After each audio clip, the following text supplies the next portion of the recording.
Dear friends, ಇವತ್ತು ನಮ್ಮ ಯುವ ಜನತೆಗೆ ನಾನು ಒಂದು ಕಿವಿ ಮಾತನ್ನು ಹೇಳ್ತಾ ಇದ್ದೀನಿ. ಇದು ನಿನ್ನೆ ದಿವಸ ಗಣಪತಿ ಹಬ್ಬದ ವಿಸರ್ಜನಾ ಸಂದರ್ಭದಲ್ಲಿ ಈ ಕೆರಳಿನ ಯುವಕ ಆ ಡಿಜೆ ಸೌಂಡಿನ ಮುಂದ್ಗಡೆ, ಆ ಸೌಂಡ್ ಬಾಕ್ಸ್ ಮುಂದ್ಗಡೆ ಹೋಗಿ ನಿಂತುಕೊಂಡಿದ್ದಾನೆ. ಕೇವಲ ಒಂದು 15-20 ನಿಮಿಷ ನಿಂತುಕೊಂಡಿದ್ದಾನೆ. ಆ ಡಿಜೆ ಸೌಂಡಿಗೆ ಇವನು ಎರಡೂ ಕಿವಿಗಳು ಪೂರ್ತಿಯಾಗಿ ನಾಶ ಆಗಿದೆ. ಇವತ್ತು ನಾನು ಏನ್ ಮಾತಾಡ್ತಾ ಅವ್ನಿಗೆ ಏನು ಗೊತ್ತಾಗಲ್ಲ. ನೀವು ನೋಡ್ಬೋದು ಅವನ ದೃಷ್ಟಿ ಯಾವ ತರ ಇದೆ. ಈ ವ್ಯಕ್ತಿಯ ಕಿವಿಗಳು ಎರಡೂ ಹೋಗಿದ್ದೇವೆ. ಅದಕ್ಕೆ ನಾನು ನಿಮ್ಗೆಲ್ಲ ಹೇಳ್ತಾ ಇರೋದು ಏನಪ್ಪಾ, ಒಂದು ಕಿವಿ ಮಾತಂದ್ರೆ, ನಾವೆಲ್ಲ ಡಿಜೆ ಸೌಂಡ್ ಮುಂದೆ ನಿಂತುಕೊಂಡು ಹುಚ್ಚದ್ದು ಕುಣಿತೀವಿ.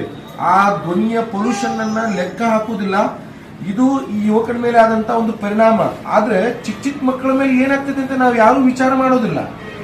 ಹೊಟ್ಟೆಲಿರ್ತಕ್ಕಂಥ ಪ್ರೆಗ್ನೆಂಟ್ ವುಮನ್ಗಳು, ಹೊಟ್ಟೆಲಿರ್ತಕ್ಕಂಥ ಮಗುವಿನ ಬುದ್ಧಿಮಾಂದ್ಯನೂ ಹೋಗುತ್ತೆ, ಹೃದಯ ದೌರ್ಬಲ್ಯ ಆಗ್ಬೋದು, ಹಾರ್ಟ್ ಅಟ್ಯಾಕ್ ಆಗ್ಬೋದು. ಇವತ್ತು ಇದು ಒಂದು ಜ್ವಲಂತ ಉದಾಹರಣೆ. ನನ್ನ ಮುಂದೆ ಕುಂತಿದ್ದಾನೆ ಈ ವ್ಯಕ್ತಿ. ಅವನು ಎರಡೂ ಕಿವಿಗಳು 95% ಹೋಗಿದೆ, ಕೇವಲ 5% ಅವನು ಜೋರಾಗಿ ಮಾತಾಡಿದ್ರೆ ಮಾತ್ರ ಕೇಳುತ್ತೆ.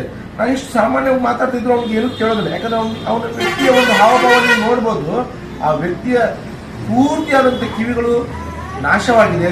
ಅದಕ್ಕೆ ನಾನು ನಿಮ್ಮಲ್ಲಿ ಒಂದು ವಿನಂತಿ ಏನ್ ಮಾಡ್ಕೋತೀನಿ ಅಂತಂದ್ರೆ, ಈ ತರ ಹೆಚ್ಚೆಚ್ಚಾಗಿ ಡಿಜೆ ಸೌಂಡ್ ಅನ್ನು ಹಚ್ಕೊಂಡು ನಾಟ್ ಓನ್ಲಿ ಗಣಪತಿ ಹಬ್ಬದಲ್ಲಿ ಮಾತ್ರ ಅಲ್ಲ, ನಾವು ಉಳಿದ ಸಂದರ್ಭದಲ್ಲಿ ದೀಪಾವಳಿ ಇರ್ಬೋದು ಅಥವಾ ನಮ್ಮ ಮದುವೆ ಸಮಾರಂಭದಲ್ಲೂ ಹುಚ್ಚ